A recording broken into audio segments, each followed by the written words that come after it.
patawarin mo ang aking kasalanan. Ako'y kaawaan, o mahal kong Diyos, sangayon sa iyong kagandahang loob. Mga kasalanan ko'y iyong awin, ayon din sa iyong pag-ibig sa akin. Sa ngalan ng Ama at ng Anak at ng Espiritu Santo, sumainyo ang Panginoon. Mga kapatid, aminin natin ang ating mga kasalanan upang tayo'y maging marapat gumanap sa banal na pagdiriwang. Inaamin ko sa makapangyarihang Diyos At sa inyo, mga kapatid, na lubha ako nagkasala sa isip, sa salita at sa gawa, at sa aking pagkukulang. Kaya isinasamo ko sa mahal na Birheng Maria, sa lahat ng mga anghel at mga banal, at sa inyo, mga kapatid, na ako'y panalangin sa Panginoong ating Diyos. Kaawaan tayo ng makapangyarihang Diyos, patawarin tayo sa ating mga kasalanan at patnubayan tayo sa buhay na walang hanggan. Amen. Panginoon, kaawaan mo kami. Panginoon, kaawaan mo kami. Kristo, kaawaan mo kami. Kristo, kaawaan mo kami. Panginoon, kaawaan mo kami. Panginoon, kaawaan mo kami. Manalangin tayo. Ama naming makapangyarihan, tunghayin mo kaming pawang may kahinaan at upang kami maipagsanggalang, iabot mo sa amin ang iyong kanang kamay sa pamamagitan ni Jesucristo kasama ng Espiritu Santo, magpasawalang hanggan. Amen. Magsiupo muna ang lahat. Pagbasa mula sa aklat ni Propeta Isaías. Sinasabi ng Panginoon, kung titigilan ninyo ang pang-aalipin at pagsuway sa akin, at ang masamang salita'y iiwasan, kung ang nagugutom ay pakakanin ninyo at tutulungan, ang kadilimang bumabalot sa inyo ay magiging tila liwanag sa katanghalian. At akong Panginoon, ang siyang sa inyo'y laging papatnubay. Lahat ng mabuting kailangan ninyo'y aking ibibigay at palalakasin ang inyong katawan. Kayo'y matutulad sa pananim na sagana sa dilig. Matutulad sa batis na di mawawala ng agos ng tubig. Muling itatayo ng mga lingkod ko ang kutang na durog. Muling itatayo sa dating pundasyon. Makikilala kayo't bilang tagapagtayo ng sirang muog, mga tagapagtayo ng wasak na mga bahay. Sinabi pa ng Panginoon, inyong igagalang ang takdang araw ng pamamahinga. Huwag kayong gagawa ng inyong gawain sa araw na banal.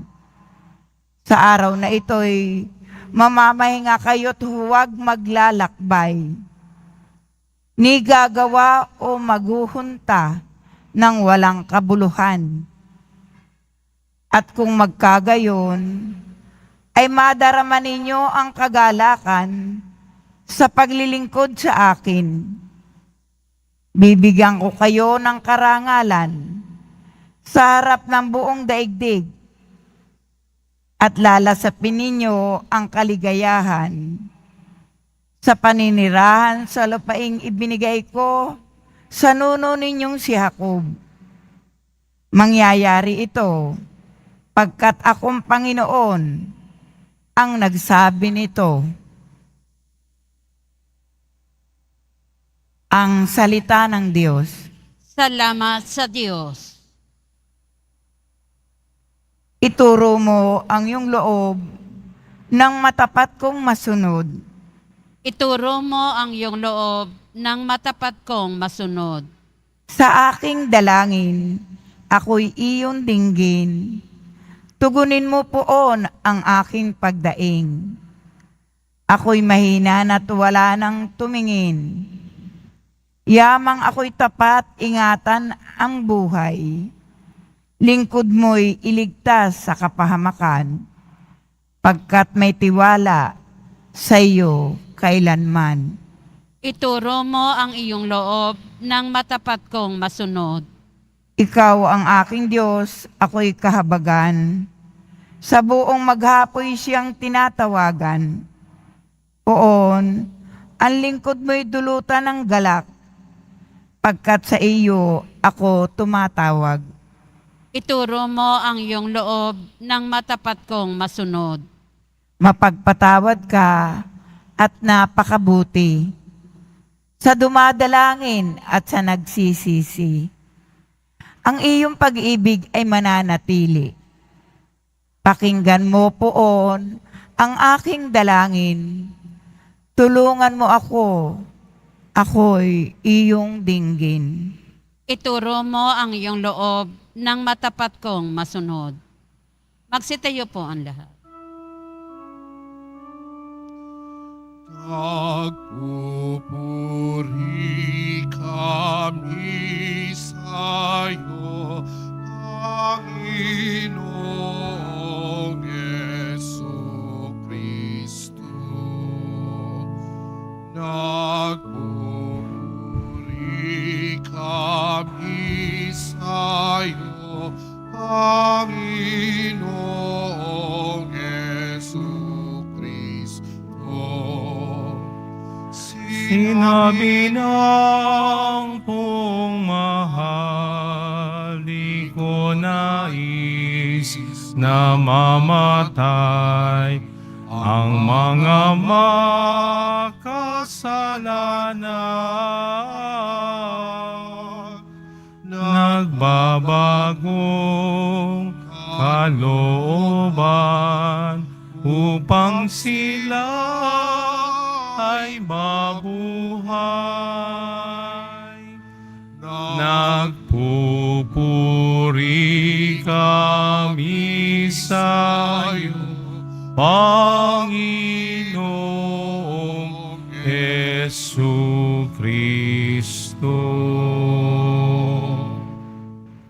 Sumainyo ang Panginoon. At sumaiyo rin. Ang mabuting balita ng Panginoon ayon kay San Lucas. Papuri sa iyo, Panginoon. Noong panahong iyon, nakita ni Jesus ang isang publikano na nagngangalang Levi. Nakaupo sa paningilan ng buwis. Sinabi sa kanya ni Jesus, "Sumunod ka sa akin." Tumindig si Levi, iniwan ang lahat at sumunod kay Jesus. Si Jesus ay hinandugan ni Levi ng isang malaking piging sa kanyang bahay. Nakasalon niya roon ang mga publikano at ang iba pang mga tao. Nagbulong-bulungan ang mga Pariseo at ang kanilang mga kasamang eskriba. Sinabi nila sa mga alagad ni Jesus, "Bakit kayo kumakain at umiinom na kasalo ng mga publikano at ng mga makasalanan?"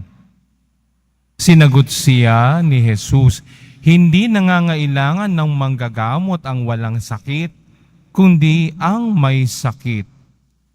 Naparito ako hindi upang tawagin ang mga matuwid, kundi ang mga makasalanan upang magsisi."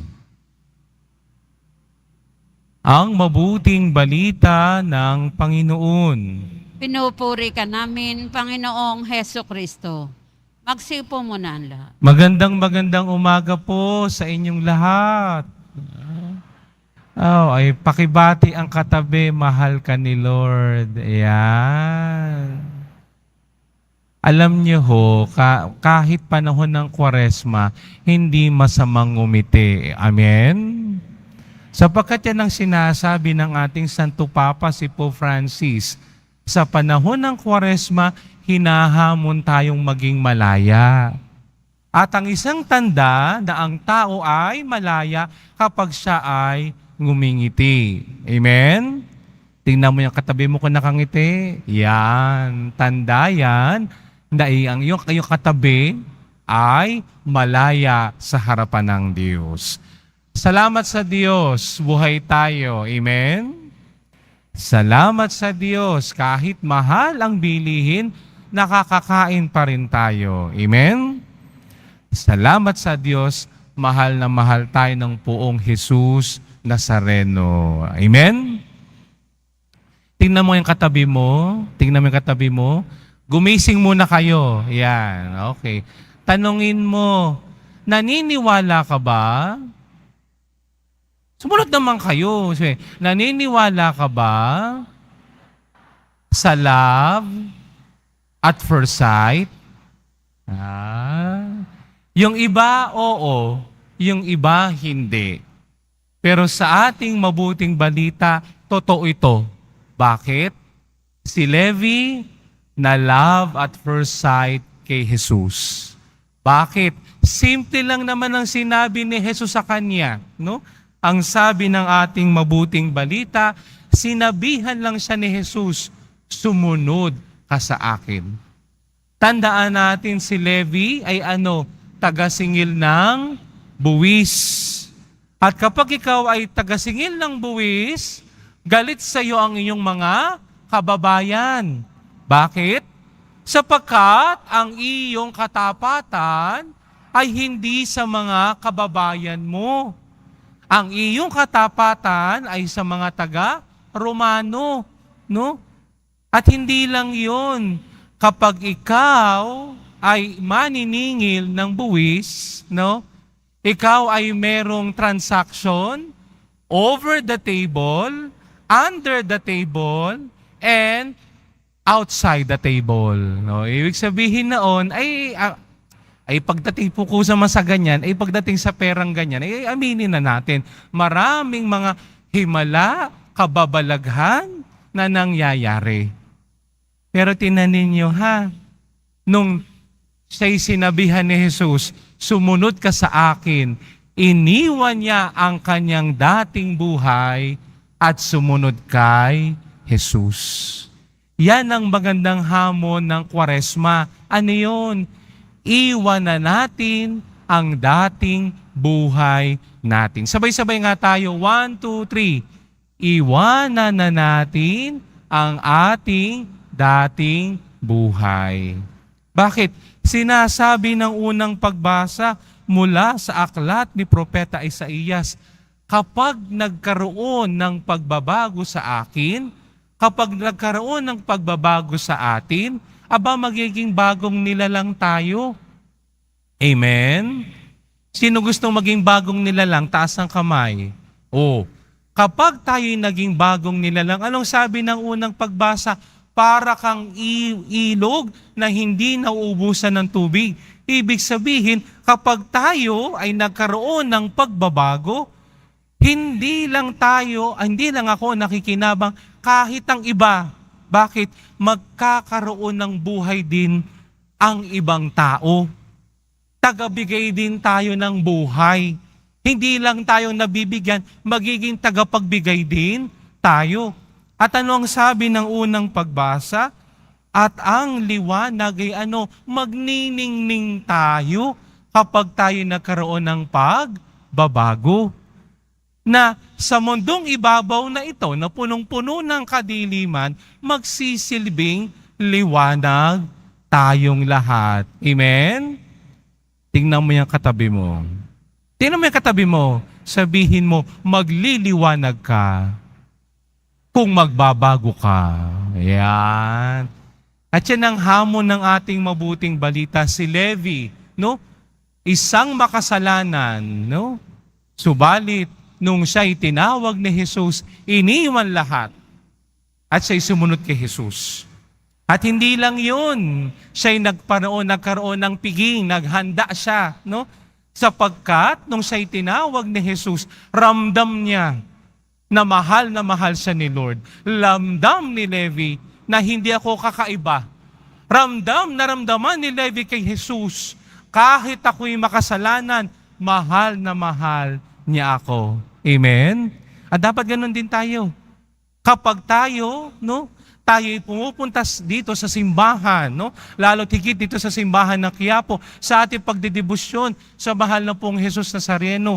Sana'y huwag lang tayo hanggang debosyon lamang. Dapat ay may nababago sa aking sarili. Amen?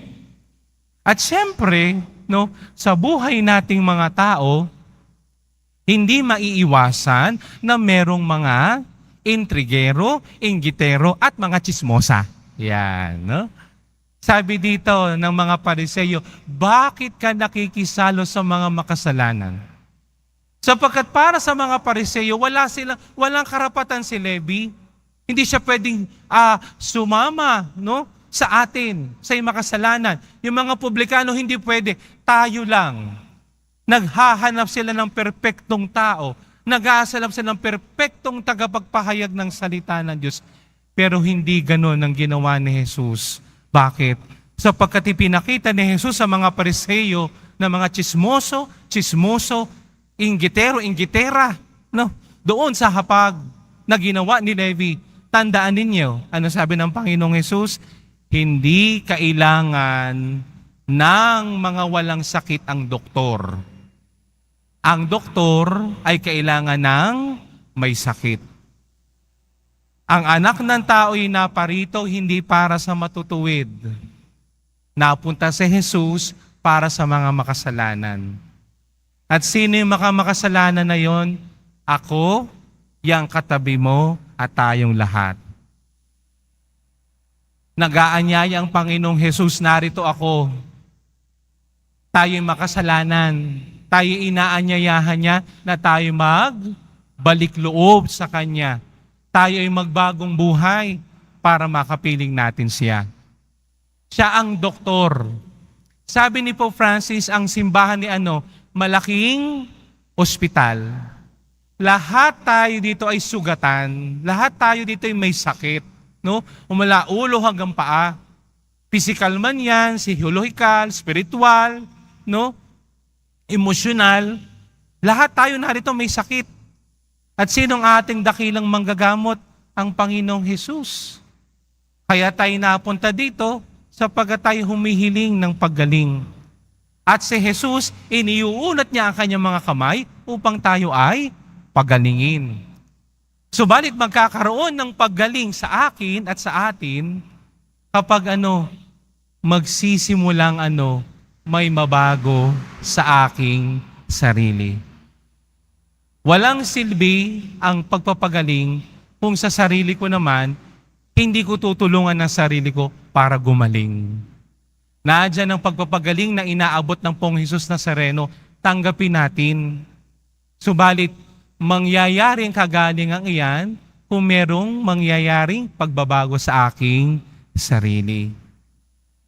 Sana tuwing tayo'y dadalaw sa Basilica Minor at Pambansang Dambana ng Pong Jesus Nazareno, sana matulad tayo kay Levi.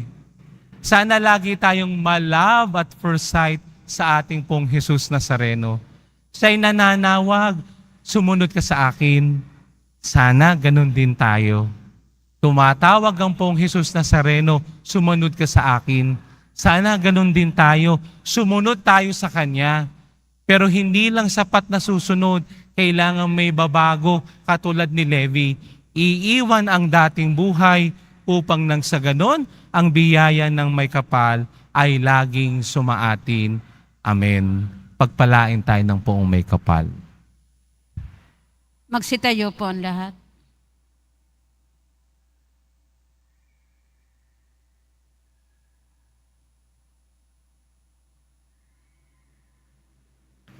Minamahal kong mga kapatid, dumating si Kristo upang iligtas ang mga makasalanan. Buong kababaang loob sa pagtugon sa kanyang tawag, ilapit natin sa amang ating mga panalangin. Banal na tagapagpagaling, gawin mo kaming buo. Banal na tagapagpagaling, gawin mo kaming buo. Ang simbahan naway maituring bilang isang tahanan na nagpapagaling para sa mga mahihina at makasalanan. Manalangin tayo. Banal na tagapagpagaling, gawin mo kaming buo. Sa tulong ng mahal na Birheng Maria, naway mamayani ang kapayapaan sa bawat bansa sa buong mundo sa pamamagitan ng habag na ipinakikita nila sa isa't isa. Manalangin tayo. Banal na tagapagpagaling, gawin mo kaming buo. Sa ating bansa, naway maghari ang pagkakaisa, bunga ng paggalang ng mga mamamayan sa isa't isa. Manalangin tayo. Banal na tagapagpagaling, gawin mo kaming buo. Sa lugar ng ating hanap buhay at maging sa ating mga pamilya, naway hindi tayo manguna sa pamimintas sa ating mga kasama. Manalangin tayo. Banal na tagapagpagaling, gawin mo kaming buo. Ang mga namayapa na ay makaranas nawa ng mapanligtas na kapangyarihan ng Diyos. Manalangin tayo. Banal na tagapagpagaling, gawin mo kaming buo. Ama, sa panong ito ng Kwaresma, bagamat hangad naming maging matuwid, naway adya mo kami sa pagiging labis na mapagmatuwid, sa pagnanais naming makamit mula sa tagapagligtas ng kanyang walang hanggang awa, maibahagi nawa namin ng kanyang pagpapala sa pamamagitan ng aming pagpapatawad sa aming kapwa, lalo't higit sa amin ay nagkasala. Hinihiling namin ito sa pamamagitan ni Kristong aming Panginoon. Amen. Magsiupo muna ang lahat.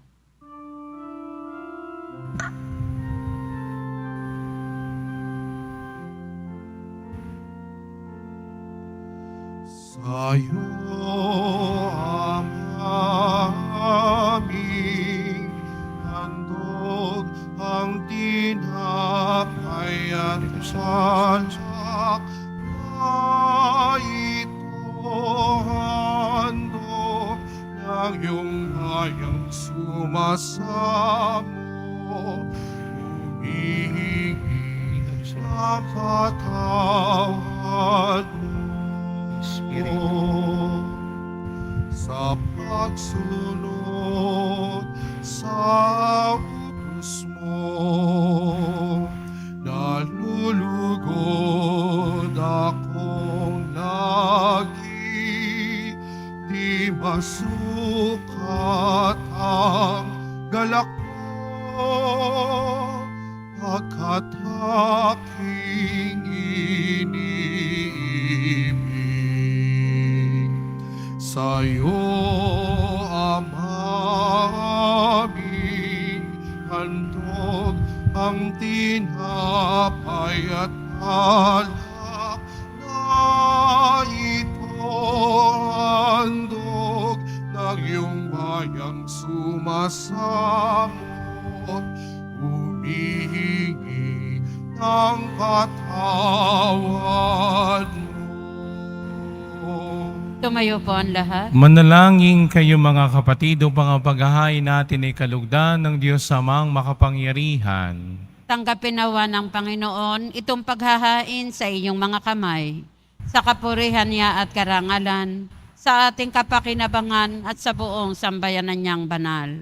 Ama naming makapangyarihan, tunghayin mo ang paghahain ito ng iyong pakikipagtipan at ang aming pagsamba.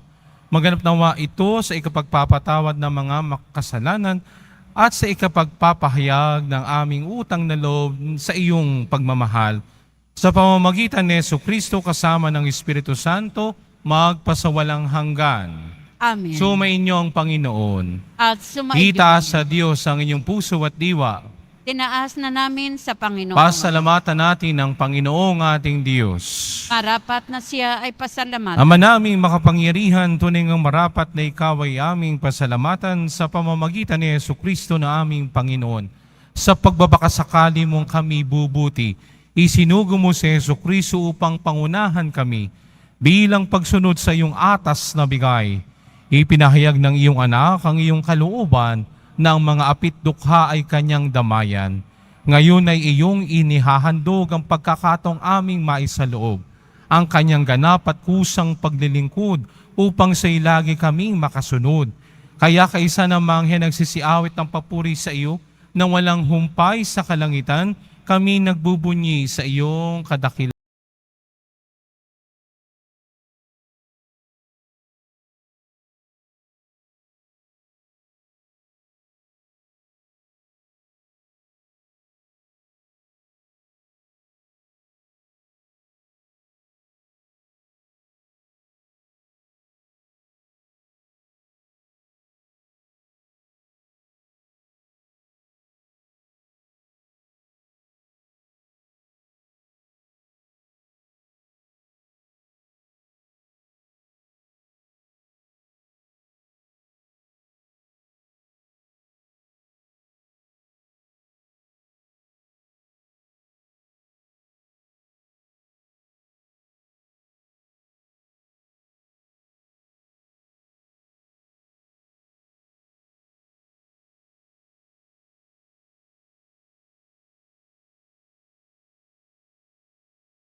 Bukal ng tanang kabanalan, kaya't sa pamamagitan ng Espiritu, gawin mong banal ang mga kaloob na ito upang para sa amin maging katawan at dugo ng aming Panginoong Heso Kristo.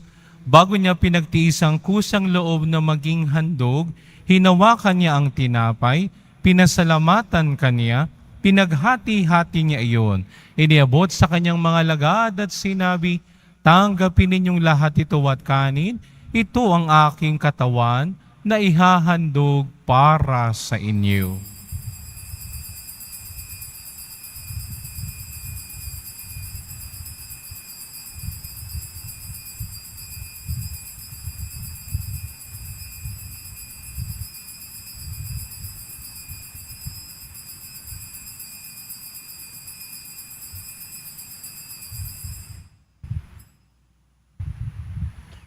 Gayon din naman, nung matapos ang hapunan, hinawakan niya ang kalis, muli kanyang pinasalamatan. Inabot niya ang kalis sa kanyang mga lagad at sinabi, tanggapin ninyong lahat ito at inumin. Ito ang kalis ng aking dugo, ng bago at walang hanggang tipan. Ang aking dugo na ibubuhos para sa inyo at para sa lahat, sa ikapagpapatawad ng mga kasalanan.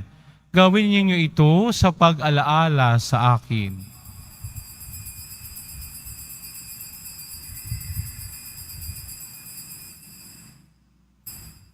Magsitayo po ang lahat. Ipagbunyi natin ang misteryo ng pananampalataya. Si Kristo'y namatay, si Kristo'y nabuhay, si Kristo'y babalik sa wakas ng panahon. Ama, ginagawa namin ngayon ang pag-alaala sa pagkamatay at muling pagkabuhay ng iyong anak, kaya't iniaalay namin sa iyo ang tinapay na nagbibigay buhay at ang kalis na nagkakalob ng kaligtasan. Kami nagpapasalamat dahil kami iyong minarapat at tumayo sa harap mo para maglingkod sa iyo. Isinasamo namin kami magsasalo-salo sa katawan at dugo ni Kristo ay mabuklod sa pagkakaisa sa pamamagitan ng Espiritu Santo. Amalingapin mo ang iyong simbahang laganap sa buong daigdig. Puspusin mo kami sa pag-ibig kaysa ni Francisco na aming Papa at ni Jose na aming Obispo at ng Tanang Kaparian. Alalahanin mo rin ang mga kapatid naming nahimlay na may pag-asang sila'y muling mabubuhay, gayon din ang lahat ng mga pumanaw. Kawan mo sila at patuloyin sa iyong kaliwanagan. Kawan at pagindapating kaming lahat na makasalo sa iyong buhay na walang wakas. Kaisa ng mahal na Birheng Maria na Ina ng Diyos, ang kanyang kabiyak na pusong si San Jose, kaisa ng mga apostol at ang lahat ng mga banal na namuhay dito sa daigdig ng kalugod-lugod sa iyo, may pagdiwang nawa namin ang pagpupuri sa ikararangan mo sa pamamagitan ng anak na aming Panginoong Heso Kristo. Sa pamamagitan ni Kristo kasama niya at sa Kanya ang lahat ng parangal at papuri ay sa iyo, Diyos amang makapangyarihan kasama ng Espiritu Santo, magpasawalang hanggan. Amen. Amen.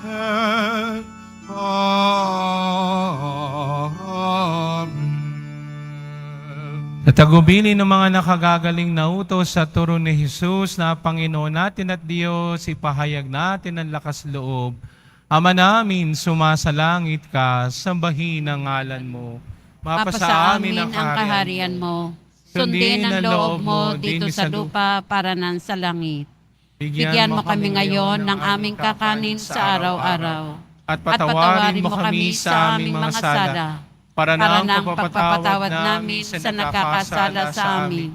At huwag mo kami ipahintulot sa tukso, at iadya mo kami sa lahat ng masama. Hinihiling namin kami adya sa lahat ng masama, pagkalooban ng kapayapaan araw-araw, iligtas sa kasalanan at ilayo sa lahat ng kapahamakan. Samantalang aming pinananabigan ng dakilang araw ng pagpapahayag ng tagapagligtas naming si Hesu Kristo. Sapagkat iyo ang kaharian at ang kapangyarihan at ang kapurihan magpakailanman. Amen. Panginoong Hesu Kristo, sinabi mo sa iyong mga apostol, kapayapaan ang iniiwan ko sa inyo, ang aking kapayapaan ang ibinibigay ko sa inyo. Tunghe mo ang aming pananampalataya pag ang aming pagkakasala. Pagkalooban mo kami ng kapayapaan at pagkakaisa ayon sa iyong kalooban, kasama ng Espiritu Santo, magpasawalang hanggan. Amen. Ang kapayapaan ng Panginoon ay laging sumainyo. At sumairin. Magbigayan tayo ng kapayapaan sa isa't isa. Kordero ng Kordero Diyos, ng Diyos na nag-aalis ng mga kasalanan ng sanlibutan, maawa ka sa amin. Kordero ng Diyos na nag-aalis ng mga kasalanan ng sanlibutan, maawa ka sa amin. Kordero ng Diyos na nag-aalis ng mga kasalanan ng sanlibutan, ipagkaloob mo sa amin ang kapayapaan. Magsiluhod po ang lahat. ito ang kordero ng Diyos. Ito ang nag-aalis ng mga kasalanan ng sanlibutan, apapala tayong inaanyayahan sa kanyang piging. Panginoon, hindi ako karapat-dapat na magpatuloy sa iyo, ngunit sa isang salita mo lamang ay gagaling na ako.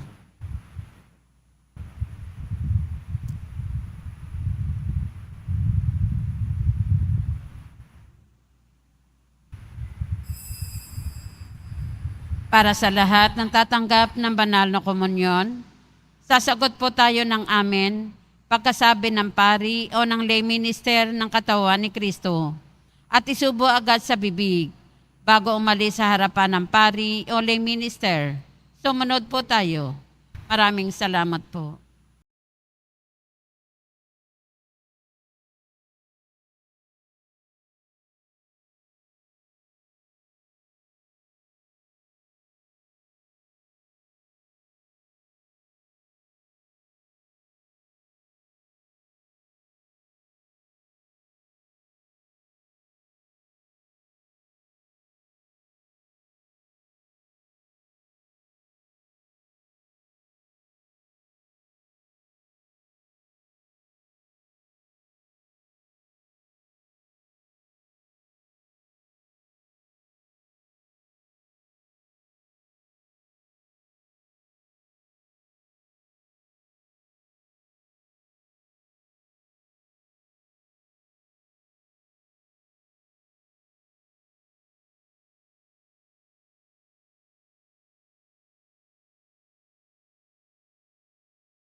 Manalangin tayo. Ama naming mapagmahal, kaming pinagpagsalo mo sa banal na piging, ay makapakinabang nawa sa buhay mong bigay sa amin. At maitaguyod nawa kami nito hanggang aming sapitin ang iyong maligayang piling. Sa pamamagitan ni Jesucristo kasama ng Espiritu Santo, magpasawalang hanggan. Amen. Sumainyo ang Panginoon. At sumaiyo rin. Mahal na poong Jesus Nazareno, inihayag mo sa pamamagitan ng krus ang walang maliw na pag-ibig ng Diyos sa sangkatauhan. Pakinggan mo ang kahilingan ng iyong angkan na nagsusumamo sa iyo. Makakamtanuan nila ang iyong katugon at tanggapin ang kasagutan na may utang na loob na tinatanaw. Basbasan din po ninyo ang mga daladan nila lang mga imahin at dasalan. Sa pamamagitan ng bendisyon nito na may maalaala nila ang mga pangako nila noon sa binyag na ikaw ay kanilang iibigan at paglilingkuran bilang Panginoon, magpasawalang hanggan, Amen. at pagpalain kayo ng makapangyarihang Diyos, Ama, Anak, at Espiritu Santo. Amen. Humayo kayong taglay ang kapayapaan ng Pong Jesus Nazareno. Salamat sa Diyos. Viva nuestro Padre Jesus Nazareno!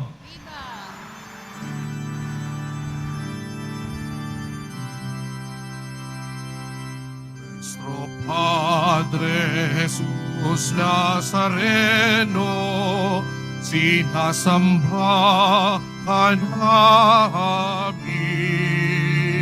pinipintuho ka namin, aral mo ang aming buhay at kaligtasan.